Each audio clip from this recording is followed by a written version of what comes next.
실제로 보면은 라합이라 앉은 라합이라 일컬었다라고 되어져 있죠.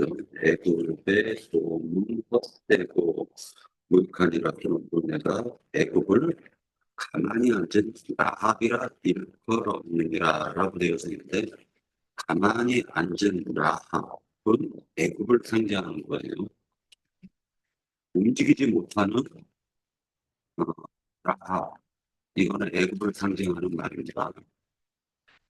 그 다음에 또 여기 보면은 4절, 30편 4절 그 고관들이 소안에 있고 그 사신들이 하늘에 이르렀으나 라고 되어져 있는데 소안 땅이나 하네스 같은 경우는 애굽에 있는 땅을 가리키는 거예요.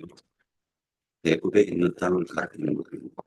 자 이제 애굽이 나오고 패역한 짐승이 나오고 그 다음에 27절부터는 아수르가 나왔어요. 자 이렇게 되어져 있어요. 구조가 애굽이 나오고 패역한 백성들이 나오고 그 다음에 27절부터는 아수르가 나오는 거예요. 자 그러면 이게 어떤 배경인지 조금 이제 설명하자면은 30장에서는 크게 다루고 있는 부분이 북이스라엘이 실제로는 등장하지 않았지만 북이스라엘은 유대교를 상징하고 있다라고 보시면 돼요. 원래 원칙적으로는 북이스라엘 같은 경우는 유대교를 상징하는 게 아니고 개신교를 상징하는데 신약교회를 상징하는데 여기에서만큼은 북이스라엘이 먼저 멸망을 하거든요. 그러니까는 유대교를 상징적으로 표현하고 있는 말이다. 그리고 지금 여기에 패역한 백성들은 남유다 백성들 얘기하는 거예요. 이 남유다 백성들은 이방인의 때를 상징하고 있는 종교 체계를 지금 의미하고 있다라고 보시면 됩니다. 그리고 아수르가 나오는데 이 아수르는 남유다를 치시는 몽둥이로 사용했죠. 그런데 이것은 바다짐승을 계시록에서는 바다짐승을 상징하고 있다라고 보시면 됩니다. 자, 그러니까 남유다 같은 경우는 이방인의 때 종교 체계인 땅의 짐승을 상징하고 있거든요. 지금 아수르는 바다 짐승을 계시록에 대해서는 상징적으로 묘사해주고 있는 거예요. 그래서 이게 전체적인 30장의 흐름 같은 경우는 계시록에 있는 말씀을 압축적으로 지금 설명해주고 있는 내용이 들어져 있는 거예요. 그래서 이 부분을 좀 간단하게 살펴보려고 합니다. 자, 7절에 보면은 어, 소안, 4절에 보면 소안이나 하네스 같은데 애굽의 도시인데 이 하네스 같은 경우는 헤라클레스 폴리오스라는 지역의 이름으로 다시 이름이 바뀝니다. 그런데 이곳에 사신을 보내요. 그렇지만 이 사신을 보냈다 이것은 지금 이 패역한 백성, 남유다 백성들이 애굽을 의지했다라는 것이 이 신약 성경에서 보면요. 사도 바울이 해석을 해주고 있죠. 육신을 따르는 정신을 가리키는 거예요. 그러니까 애굽을 의지한다는 건 육신의 생각을 얘기하는 거예요. 사실은. 개인적으로 보면. 개인에게 비춘다라는 것은 하나님을 의지하지 않고 애굽을 의지했다. 이 말은 육신의 생각, 육의 생각이 있은지 영의 생각이 있느니라 할 때 육의 생각을 얘기하는 거예요. 지금. 이걸 사도 바울은 그렇게 해석하고 있는 거예요. 자, 자신들이 의지하고 갈망한 애굽은 아무 힘이 되어주지 않았다는 것입니다. 오히려 수치와 치욕만 안겨줬을 뿐이라는 거예요. 자, 육신을 따르는 그 생각은요, 오히려 중에는 멸시와 조롱, 수치와 치욕만 안겨줄 뿐입니다. 이것을 사도 바울이 로마서에서 설명해 주고 있는 거예요. 실제로 보면 애굽이라고 나오죠. 이것을 다른 말로 표현하면 많이 앉은 라합이에요. 다른 말로 얘기하면 움직이지 못하는 라합이에요. 그 다음에 또 다른 말로 하면 자리에 앉아 있기만 하는 라합을 얘기하는 거예요. 이 라합이라는 존재는 바다 짐승을 얘기하는 거예요. 바다 짐승.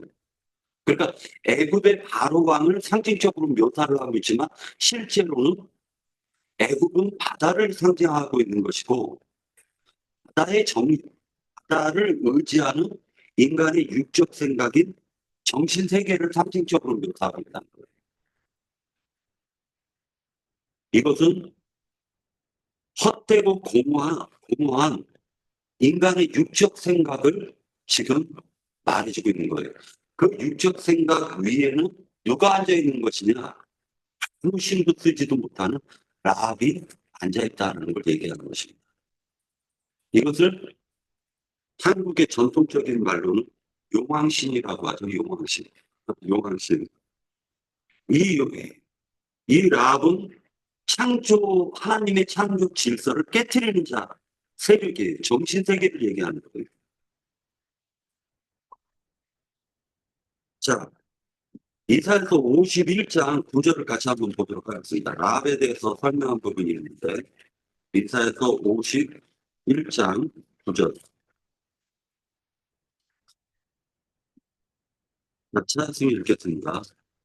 여호와의 팔이여 깨소서 능력을 베푸소서 옛날 옛시대에 깨신 것 같이 하소서.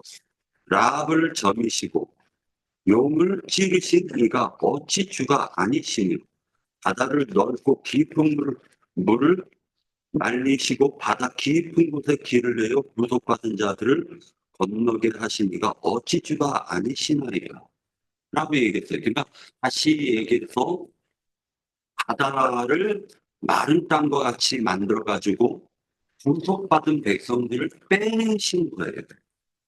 이것은 세상 가운데 있는 세상 정신에 사로잡혀 있는, 라합에게 사로잡혀 있는, 사람들을 하나님께로 구속하여 이끌어낸 사건을 얘기하는 거예요. 그리고 여전히 지금 세상 정신에 팔려있는 사람들이 있죠. 육신의 생각에 사로잡힌 자들이 있죠. 그들은 라합이 지배하고 있는 것입니다. 바다 괴물이, 바다 짐승이 지배하고 있는 것을 상징적으로 묘사하는 것입니다. 자, 8절을 보도록 하겠습니다. 8절 보면 패역한 유다 백성들에 대해서 기록하고 있는 것인데 이것을 갖다가 서판에 기록하거나 책에 기록하라고 얘기하고 있어요. 기록하는 이유가 후세에 알리라는 것입니다. 그리고 영원히 증거로 삼겠다라는 뜻이 있다라는 것입니다. 그러면 뭐를 갖다가 책에 기록하거나 서판에 기록하는가? 이것은 바로 9절에 나오는데 9절을 같이 보도록 할게요. 대체 이 패역한 백성이 거짓말하는 자식들이요 여호와의 법을 듣기 싫어하는 자식들이라 이렇게 나오고 있죠. 자, 요거 빨리 시간이 없어서 빨리빨리 하도록 할게요. 거짓말이라는 말이 나오죠. 첫 번째 구절을 보면 거짓말. 패역한 백성이 뭐를 첫 번째 하는 거냐면 거짓말이에요. 거짓말. 이 반대적인 말은 진리예요. 진리. 자, 진리는 우리가 알고 있죠. 성경에서 뭐라고 정의를 하고 있죠. 진리는 성령은 진리니라. 그러면 거짓말은 반대적으로 악령이죠. 악령. 자, 그 다음에 두 번째 여호와의 법이라는 말이 나오죠. 이 여호와의 법. 8절에 보면 여호와의 법을 믿기 싫어하는 자식들이다. 이렇게 나오죠. 이 여호와의 법이라는 것은 여호와께서 공의와 공법으로 직접 통치하는 그 나라를 싫어하는 백성들이라는 거예요. 다시 얘기해서 이 여호와의 법이라는 건 여호와의 통치를 안 받겠다라는 거예요. 그러니까 다시 얘기해서 그 나라, 여호와께서 직접 통치하는 그 나라 백성이 되기 싫다라는 뜻을 지금 얘기하는 것입니다. 여호와의 법을 듣기 싫어한다라는 것은 반대로 세상을 세상의 법은 사랑한다라는 거예요. 자, 그 다음에 10절을 보도록 할게요. 10절 보면 선지자와 선견자라는 말이 나오죠. 선지자는 앞선 자를 얘기하는 거고 선견자는 앞서 본 자를 얘기하는 거예요. 그래서 선지자는 머리를 상징하지만 선견자는 눈을 상징하는 거예요. 자, 선지자에게 말하지 말라라고 얘기하는 것입니다. 폐역한 백성은. 선지자가 입을 열려고 하면 그 소리 듣기 싫으니까 말하지 말라. 자, 선견자가 바라본 것을 계시라고 하죠. 근데 보지 말라라는 거예요. 거짓말이 좋다라는 거예요. 오히려 거짓말이라도 좋으니 듣기 좋은 말을 해달라고 요청하는 거예요. 듣기 좋은 말. 이 거짓말이라는 것은 미혹하는 말이죠. 사기치는 말이죠. 그리고 기만하고 놀리는 말이에요. 자, 이 말이 원래 그 어원은 할라포트라는 뜻인데 이건 어, 맨들맨들한 아침이라는 거예요. 거기서 온 말이에요. 그러니까 아침도 뱀처럼 오는 건가 보죠. 여기서 11절 보도록 하겠습니다. 너희는 바른 길을 버리면 첩경에서 돌이키라. 이스라엘의 거룩하신 일을 우리 앞에서 떠나시게 하라 하는 거다. 자, 이때 실제로는 미가야 선지자가 예언한 게 있어요. 왕상 22장을 같이 한번 보도록 할게요. 아방 때의 일입니다. 아방 때의 일. 왕상, 열왕기상, 열왕기상을 같이 한번 볼게요. 열왕기상 22장.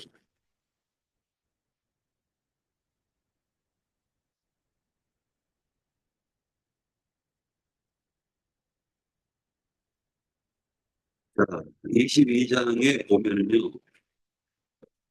아람과 이스라엘 사이의 전쟁이 없이 1절, 20장 1절에 아람과 이스라엘 사이의 전쟁이 없이 3년을 지냈더라. 그때 남유다 왕은 여호사앗이었고 그 이스라엘 왕은 아방이었어요. 그런데 이 아방이 어떻게 되느냐? 선지자가 있는데 그 선지자는 맨날 아방이 듣기에 좋은 소리를 안 해요. 그러니까 아방 앞에는 맨날 거짓 선지자들이 붙어가지고 거짓말을 하는 듣기 좋은 소리만 하는 거예요. 그 아방은 미가야 선지자를 싫어합니다. 왜? 맨날 불길한 예언만 하니까. 자, 근데 남유다의 시드기야 왕이 지금 이제 아람과 전쟁을 하려고 하는데 그래도 혹시 모르니까 참된 그 당시 듣기 싫어하는 미가야 선지자 그러니까 항상 좋은 소리만 하는 거짓 선지자들 말고 불길한 예언이라도 하는 그 불길한 예언의 말도 한번 들어보자라고 하니까 한 사람이 있다 이거예요. 한 사람이 바로 미가야예요.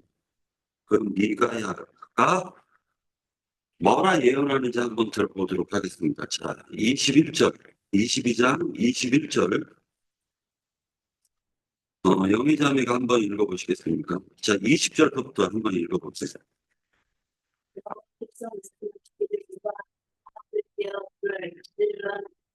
곳에 올라가서 죽게 됐고 다시 하나는 이렇게 하겠다고 또 하나는 저렇게 하겠다 하는데 한 명이 나와 여호와께서 말하되 내가 그렇게 이르나이다 여호와께서 그에게 이르시되 어떻게 하겠느냐 이르되 내가 나와서 거짓말하는 영이 되어 그의 모든 선지자들의 입에 있겠나이다.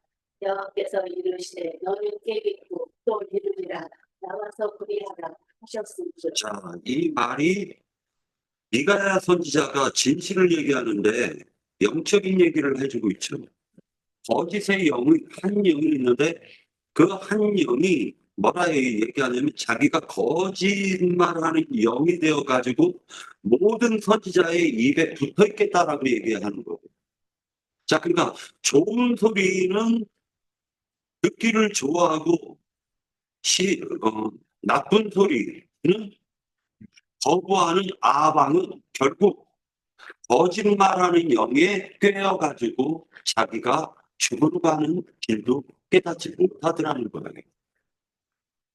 자, 그런데 이 말을 제가 왜 인용을 했냐면은, 퇴역한 백성들이 지금 하는 말이 12절에서 아니, 11절에서 뭐라 얘기하냐면, 너희는 다른 길을 버리며 첩경에서 돌이키라 이스라엘의 거룩하신 일을 우리 앞에 떠나게 하라 하는도다 라고 얘기하면서 뭐라 얘기를 하냐면 이렇게 얘기하는 거예요. 10절에 보면 하반부에 우리에게 부드러운 말을 하라.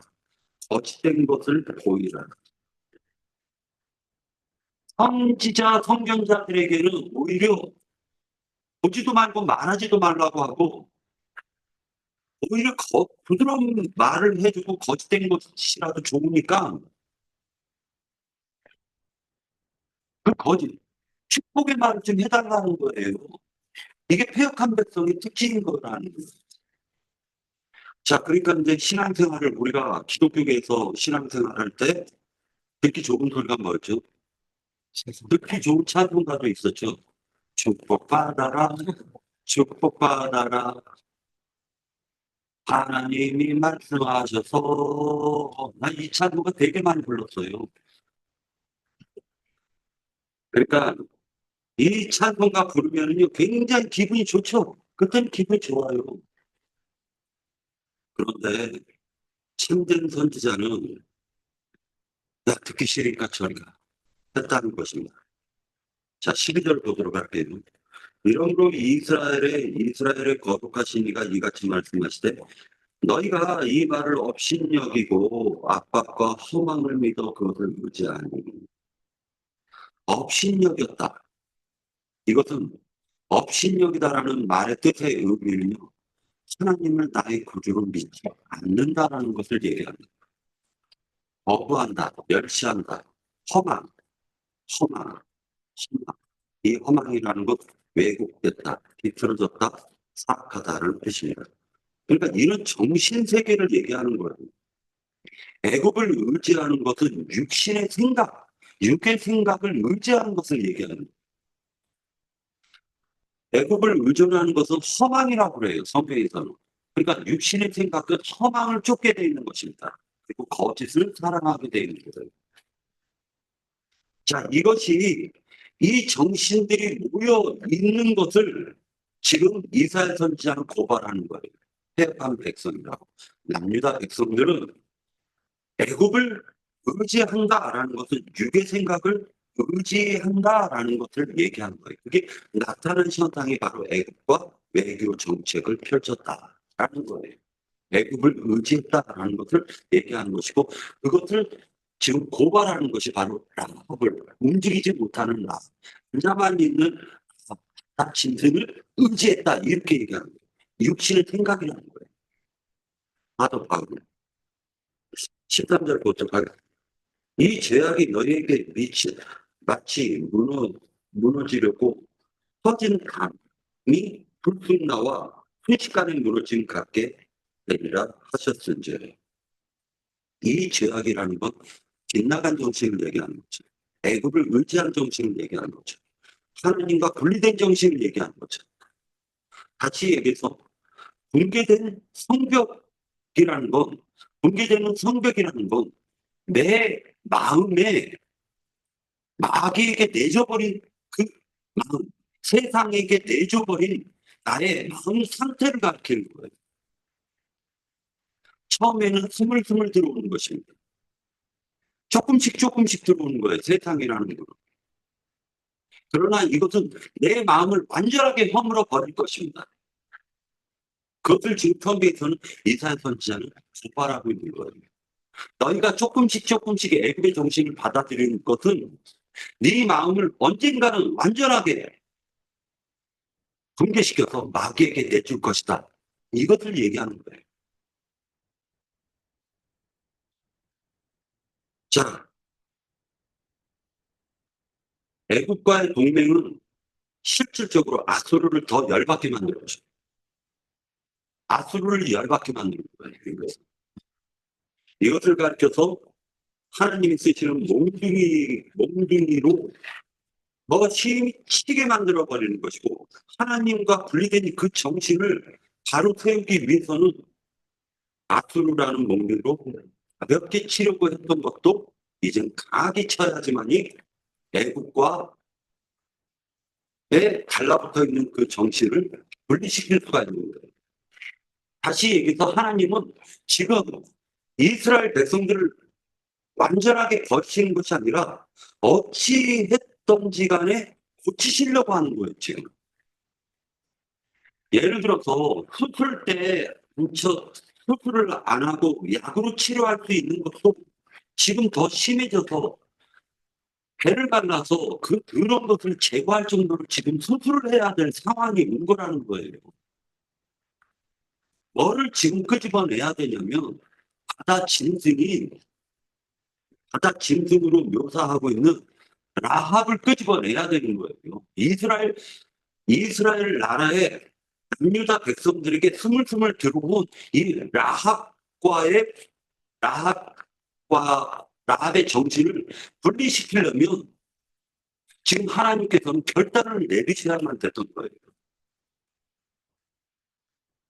자, 14절에 그것을 갖다 토기장이로 비유하고 있는 것입니다. 그 토기장의 뜻과 맞지 않은 그릇이 나왔기 때문에 깨트려 버리는 거예요. 14절을 같이 보도록 할게요.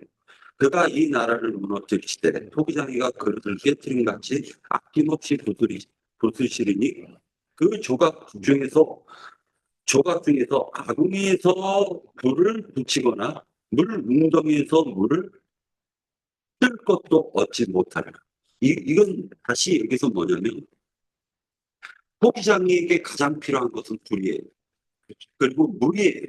물이 있어야지 흙을 이겨가지고 만족할 거 아닙니까? 자, 창세기에서 보면은 아담을 갖다 어떻게 만들었죠? 흙을 빚어서 만들어서 그 코에 생기를 불어넣었잖아요. 그러면 이것은 뭐냐면 토기장이에게 있어서 물과 불이라는 것은 필수인데 이 물은 뭐를 하냐면은 하나님의 생명을 불어넣으시는 호흡이었다는 거예요. 흐름이었다는 거예요. 물이라는 것은 생명의 말씀이었다는 거예요. 그리고 불이라는 것은 하나님의 생기였다라는 거예요. 하나님의 생기였다라는 거예요. 그러나 그것을 찾을 길이 없더라는 거예요. 토기장이가 물과 불이 없다라는 것입니다. 이 말은 이스라엘 백성들 중에서 구원받을 자가 없더라는 것을 지금 상징적으로 묘사해주고 있는 거예요. 썩어도 이런 애굽에 완전히 달라붙어서 세상에 완전히 팔려있는 이스라엘 백성들의 그 정신세계를 하나님이 이스라엘 선지자를 통해서 한탄하시고 계시는 것입니다. 15절을 같이 보도록 하겠습니다. 주 여호와 이스라엘을 거룩하신 이가 이같이 말씀하시되 너희가 도리어 조용히 있어야 구원을 얻을 것이요 잠잠하고 신뢰하여야 함을 얻을 것이거늘 너희가 원하지 아니하고 이르기를 16절 이르기를 아니라 우리가 말 타고 도망하리라 하였으므로 너희가 도망할 것이요 또 이르기를 우리는 빠른 짐승을 타리라 하였으므로 너희를 쫓는 자들이 빠르리니 라고 되어져 있죠. 이 말은 뭐냐면은 아무리 선지자가 얘기를 해도요 그렇게 되면 뭐 도망하면 되지. 비아냥되는 말이에요. 너희가 빠르게 멸망될 것이다 라고 얘기했더니 그러면 우리 빠른 말 타가지고 더 빨리 도망가면 되지 라고 얘기해요. 그러니까 그렇게 했기 때문에 너희가 빠르게 속히 멸망할 것을 지금 선지자는 예언하는 것입니다. 신앙인의 자세에 대해서 15절에서 지금 잠시 언급하고 있는 거예요. 하나님께서 몽둥이질이나 매질을 할 때 시에게서 어떠한 위기 속에서 어떠한 환경을 갖다가 사람에게 주셨다면 하나님의 뜻이 무엇인지 갈 길이 없다면 그냥 잠잠히 기다리면 돼요. 기다리면 돼요. 자, 하나님의 구원을 어떻게 믿는 성도들은 기다리느냐면은 어떻게 하나님이 행사하시는가를 잠잠히 기다리는 거예요. 이것이 믿는 자의 자세였다라는 것입니다. 잠잠히 어떻게 하나님이 지금 이 모든 환경 속에서 나를 해방시켜 주실까? 이 모든 환경과 깊은 웅덩이 속에서 나를 건지실까? 하고 믿는 자는 잠잠하게 기다리라. 어떤 위기 속에 처해진 환경 속에서도 하나님이 구원하실 거라는 것을 잠잠히 신뢰하고 기다리라는 뜻이 있습니다. 이것을 누구에게 얘기했죠? 이사야서 7장에 보면 남유다 왕 아하스에게 얘기한 말이에요. 아하스에게 얘기한 말입니다.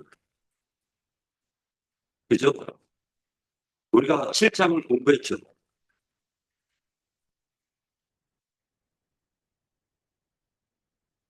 배 타고 도망하리라.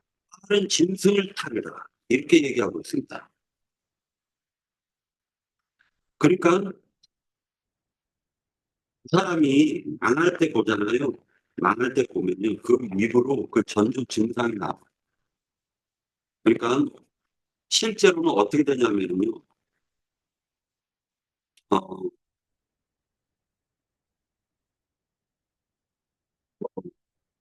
누구라고는 얘기를 하지 못하겠는데 경험상으로는 아 돌아버리겠네, 아 돌아버리겠네 하면 진짜 돌아버립니다. 그러니까 나는 20살 안 넘길 거야 했던 친구가 진짜 19살 12월 25일 크리스마스 날 죽더라고요. 사람은요, 자기 말 속에요, 자기 앞날의 징조가 담겨져 있어요. 말 속에. 그러니까 그것이 꼭 뭐와 같냐면 자기 입에서 나오는 말로 자기를 올가매는 사슬이 되더라고요. 이걸 야고보서에서 나오죠. 자기 입에서 나오는 말로 자기를 결박하는 야고보서에서 나옵니다. 하나님보다 애굽의 말을 의지하고 애굽의 기병을 선택한 것을 의미하는데 어떤 위기 속에서도 세상을 의지하고 스스로 해결하고자 하는 정신 상태를 지금 얘기하는 말입니다. 이 애굽, 애굽의 정신 상태, 육의 생각이라는 것은 항상 거짓말을 추구하게 되는 거예요. 잘 될 거야. 걱정하지 마. 이 말을 더 의지하고 싶어 하는 거예요. 그러나 선지자가 말하는 것은 하나님이 주셨죠. 그런데 도리어 선지자의 말을 조롱합니다.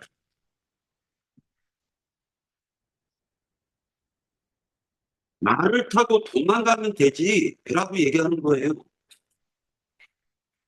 멸망이 오면 말을 타고 도망가면 되지 하고 무시하는 어투로 말하는 것입니다. 어떤 위기가 닥칠 거야 라고 했더니 그러면 말 타고 도망가면 돼. 이것은 하나님을 의지하는 정신이 아니라. 자, 17절.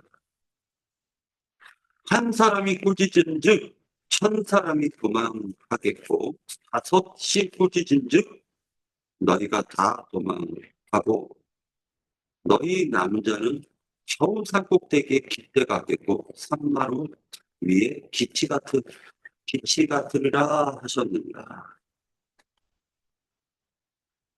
산꼭대기에 깃발만 남는다는 거예요. 깃대에 깃발만 남고 그 깃대와 깃발을 지키는 병사들은 도망간다는 거예요. 자, 세상 교계가 처할 상황을 지금 암시 중입니다. 이것이 지금 계시록에서는 바다, 그러니까 땅 짐승이 땅의 짐승이 음녀가 땅의 짐승에 올라탔죠. 그런데 1시간에 망해버리죠. 1시간에. 깃대와 깃발만 남는다는 거예요. 세상 교계가 처할 상황을 얘기하는 것이에요. 이유가 뭐냐면 세상 교계는 세속적 종교 체계를 만들었고 그들을 양성했고 그들을 부흥시켰을 뿐이에요. 그러니까 세상 정신을 더 부흥시켰을 뿐인 거예요. 그러니까 결국에는 위기가 닥치면 다 세상으로 도망가 버리죠. 그러면 결국 어떻게 돼요? 유럽처럼 되겠죠. 유럽의 그 옛날에 지었던 그 예배당에 나이트장으로 변해버렸어요. 나이트장으로 변했다고. 그리고 그 꼭대기에는 여전히 십자가가 딱 세워져 있어요. 그것을 예언하고 있는 것입니다. 자, 한 명은 누구를 가리키는 거죠? 한 사람은 예수님이시죠. 다섯 명은 누구를 가리키는 거예요?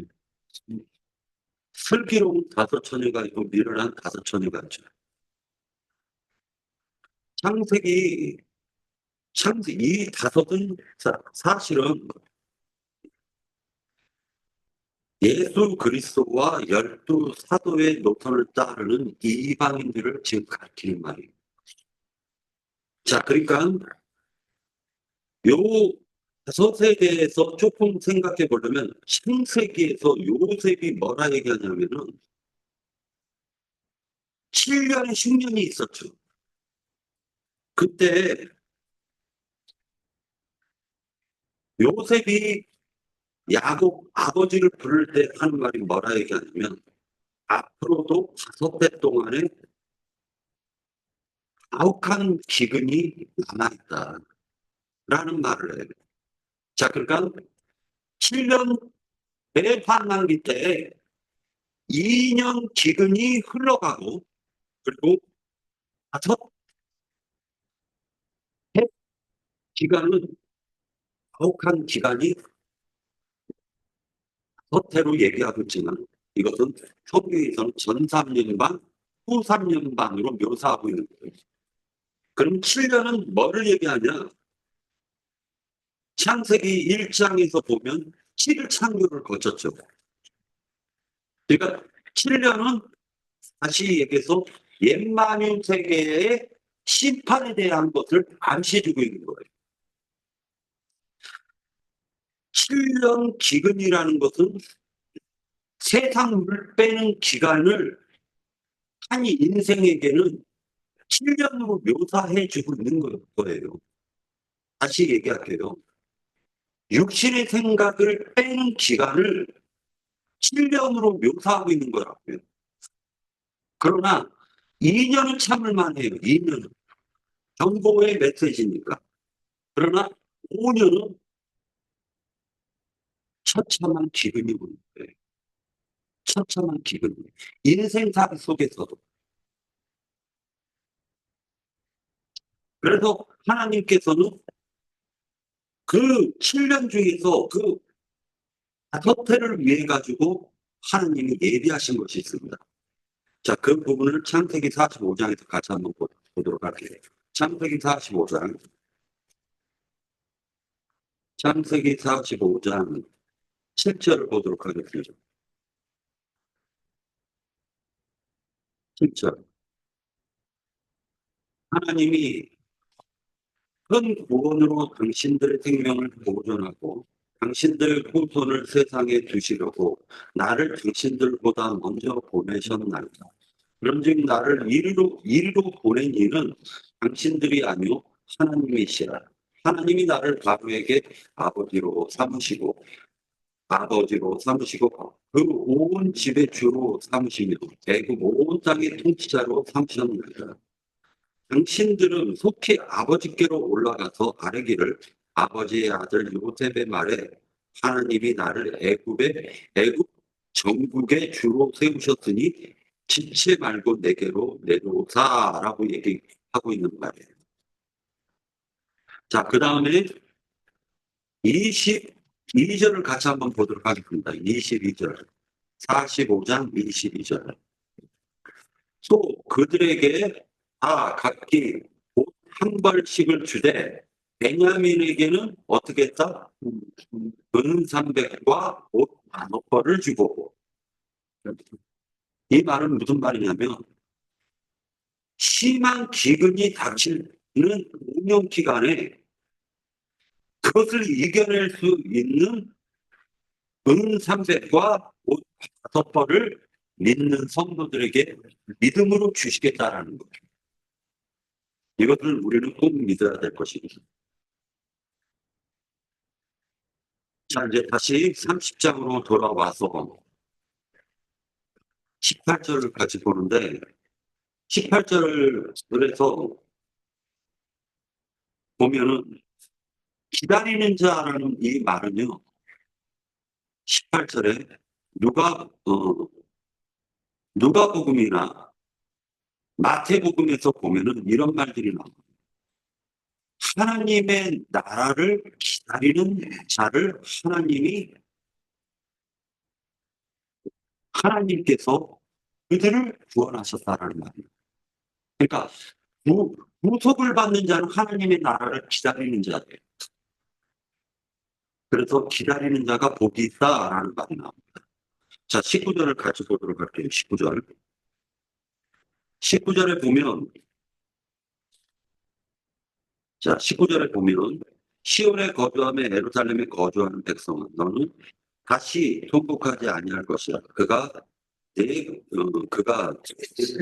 부르짖는 소리로 말미암아 내게 은혜를 베푸시되 그가 들으실 때 내게 응답하리라. 자, 그러면서 20절에서 보면 주께서 너에게 한날의 떡과 고생의 물을 주시나 네 스승은 다시 숨기지 아니하시리니 네 눈이 네 스승을 볼 것이니 라고 되어져 있죠. 그러니까 옛 시온과 옛 예루살렘을 옛 하늘과 옛 땅이라고 하는 거예요. 그리고 새 하늘과 새 땅은 새로운 시온과 새 예루살렘으로 회복시키는 거예요. 환난의 떡과 고생의 물을 주셨지만 아까 얘기했던 것처럼 옷 5벌, 은 300도 주시는 거예요. 그러니까 환난만 주시고 고생의 물만 주는 것이 아니라 그것을 이겨낼 수 있는 믿음 또한 주신다는 하는 게. 그러니까 어떠한 환경 속에서 어떠한 어려움이 있더라도 잠잠히 기다리는 자가 복이 있는 것입니다. 그것을 가르쳐서 믿음이라고 얘기합니다. 믿음이라는 것은 주 예수 그리스도께서 나를 위하여 어떻게 행하시는지를 지켜보고 잠잠히 기다리고 신뢰하라는 것입니다. 세상 애굽을 의지하는 자는 말 타고 도망가려고 하는 거예요. 잠시 잠깐 어려움이 닥치면 그때만 면하려고 하는 거예요. 그러나 믿는 성도들은 하나님의 뜻이 무엇인가 하고 기다리고 잠잠히 기다리고 하나님이 어떻게 이루시는지를 갈망하는 자가 복이 있는 자라는 것을 알 수가 있습니다. 자, 이 환난의 떡과 고생의 물을 주시는 것은 결국에 가서는 스승으로 바뀌죠. 스승은 주님을 가리키는 말이에요. 그러나 이 스승은 실상으로 나타나는 것은 바로 12사도들로 나타나는 거예요. 12사도들의 가르침으로 나타나는 거예요. 자, 이 12사도의 가르침이 그 노선이 바로 형제들이고 그 형제들이 지금 이 마지막 시대는 남동한 형제님을 쓰고 계시는 거예요. 그러니까 스승으로 있다라는 것은 뭐냐면 하나님이 더 이상 숨기지 않고 너희들 눈에 나타나시겠다라고 얘기하고 있는 거예요. 그러니까 스승이 없다라는 것은 버림받았다는 거죠. 왜? 이들은 땅의 것을 좋아하기 때문에 거짓 선지자들의 말을 듣기를 원하는 거예요. 그러나 어떤 말을 들을 때는 그 말 속에는 하나님의 영이 흘러가더라는 것을 깨달아야 되겠죠. 그래서 땅의 시온과 예루살렘은 선지자들을 배척했고 이단자라고 핍박했고 죽였습니다. 그러니까 선지자들이 전부 다 감춰져 있는 거예요. 어디에 있냐면은 어, 어느 집에서 금기름 붓고 있죠? 선지자들이. 숨어서 금기름 붓고 있는 거잖아요. 세상 기독교계에 지금 여기가 지금 금기름 붓는 집입니다라고 얘기하면 이쪽으로 올까요? 아니지. 그러나 구원받을 그릇들은 금기름 붓는 집에 가서 스승을 만나 그 스승의 말씀을 통해 가지고 예수님을 볼 수가 있게 되는 거예요. 그러나 바다 짐승으로 대표되고 있고 땅의 짐승, 거짓된 것들을 멸하고 하나님께서 바다 짐승을 멸하시고 난 후 아까 라합을 드러내시는 거예요. 많은 스승들로 이것은 참된 선지자들로 시온과 새 예루살렘을 회복시키는 것을 예언하고 있는 사건입니다. 이것이 계시록에서는 새하늘과 새 땅, 히브리서에서는 장자들의 초입교회, 하늘의 시온성을 얘기하는 거예요. 21절 보도록 할게요. 21절은 그렇게 됐고, 이 스승들이 하는 것은 뭐냐면은, 오른쪽으로 치우치거나 왼쪽으로 치우쳤다라는 것은 너무 한쪽으로 치우쳐버리는 상태의 말소리만 듣지 못하게 하는 거예요. 하나님의 말씀이 양면으로 돼 있잖아요. 그때마다 바로 잡아주는 것입니다. 바른 길로 이끌어 가신다는 거예요. 자, 그렇게 되면 뭐가 드러나냐면 조각한 우상이 드러나는 거예요. 그것을 갖다가 22절에서는 불결한 물건이라고 얘기했어요. 이 불결한 물건이라는 것은 불경대를 얘기해요. 불경대. 나눠주고 1번 하면은 이건 불경대가 아니라 월경대라고 되어져 있죠. 이거 뭐예요? 자기 결심이죠. 월경이라는 게 뭡니까? 나도와 형제님께서 말씀하실 때는 발걸이라고 얘기를 하시는데 이것은 스스로 만든 글을 표현하는 것을 얘기하는 거죠. 그러니까 한 달 기간 동안에 활동했던 피가 배출이 되는 거예요. 그때는 율법에 의하면 부정한 기간이라고 그러죠. 그죠? 그래서 부정하다라고 얘기해요. 이건 뭐냐면 스스로가 만들어 생명을 만들어내지 못한 것이 배출되는 거예요. 그죠? 이것은 스스로 만들어낸 믿음이나 스스로 만들어낸 무화과 잎을 상징적으로 묘사하고 하나님께 스스로 나가려는 것을 상징적으로 묘사를 하지만 생명은 없는 상태를 뿌리내는 것을 월경대라고 합니다. 이것을 불결한 물건이라고 했습니다. 그것을 던져버리고 우상을 나가라고 얘기하는 거예요. 우상에게 이르기를 나가라 얘기하는 것입니다. 사실 이 우상이 뭐로 나타났죠? 세상 가운데는 목사는 신부로 나타나는 거예요. 스님으로 나타나는 것입니다. 근데 거의 이제 결론에 다다랐습니다. 33절을 보도록 할게요. 33절. 이 부분이 굉장히 중요해요. 자, 앞으로 부분은 해역한 백성이라는 것은 계시록에서는 뭘로 나타나냐면 종교인들로 나타났죠. 다시 얘기해서 땅 짐승으로 나타나는 거예요. 폐역한 짐승이라는 건 남유다를 지금 여기서 얘기하고 있지만 그것이 계시록 18장에서는 음녀요 땅의 짐승에 올라탄 음녀로 나타난 거예요. 그러나 이 땅의 음녀를 벌거벗기는 존재는 누가 나타나죠? 이건 나짐승이 땅의 음녀의 치부를 드러내버리죠. 이것을 가르쳐서 아수르가 지금 나짐승으로 묘사하고 있는 거예요. 아수르를. 자, 이 아수르가 어떻게 되냐? 33절. 대저 도벳은 이미 세워졌고, 이 도벳이 뭐죠? 도벳이라는 것은 신놈의 아들의 골짜기, 도벳사당이라고도 하는데 이것을 신놈의 아들의 골짜기를 얘기하고 있고, 이것을 예수님께서는 뭐라고 표현했냐면 지옥이라고 표현한 거예요. 신놈의 아들의 골짜기에서는 어떤 신을 섬겨요? 몰록을 섬기는 거예요. 몰록. 이 몰록은 다른 말로 표현하면 바알입니다. 바알.